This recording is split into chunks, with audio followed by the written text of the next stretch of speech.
নীল helmet পরে বিশ্ব শান্তির মঞ্চে বাংলাদেশের পথ চলা শুরু ১৯৮৮ সালে। তখন জাতিসংঘের ইরান ইরাক সামরিক পর্যবেক্ষক মিশনে ১৫ জন সদস্য পাঠিয়েছিল বাংলাদেশ।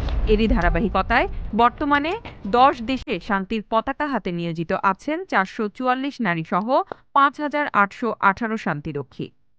এই অবস্থায় আজ উদযাপিত হচ্ছে আন্তর্জাতিক জাতিসংঘ শান্তিরক্ষী দিবস।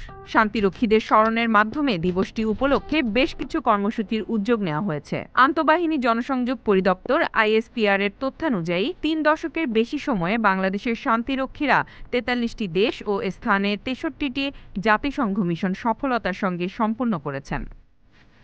সংশ্লিষ্ট সূত্রগুলো বলছে, সংঘাতপূর্ণ বা গৃহযুদ্ধের শিকার, গণহত্যা বা গণনির্বাসনের ঝুঁকিতে থাকা দেশ বা অঞ্চলে জাতিসংঘ শান্তিরক্ষী বাহিনী মোতায়েন করা হয়। যুদ্ধ পরবর্তী পরিস্থিতিতে সংশ্লিষ্ট দেশ বা অঞ্চলে স্থিতিশীলতা আনা, পুনর্গঠন, যুদ্ধবিরতি চুক্তি বা শান্তি চুক্তি বাস্তবায়নের প্রয়োজন, মানবিক সংকট মোকাবেলা সহ বিভিন্ন পরিস্থিতি সামাল দিতে জাতিসংঘ শান্তিরক্ষী মোতায়েন করে।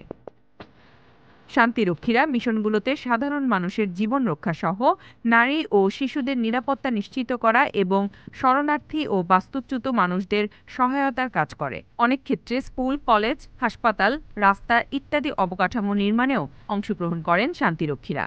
এসব কাজ করতে গিয়ে তাদের নানা ধরনের চ্যালেঞ্জের মধ্যে পড়তে হয়। Z news, Dhaka.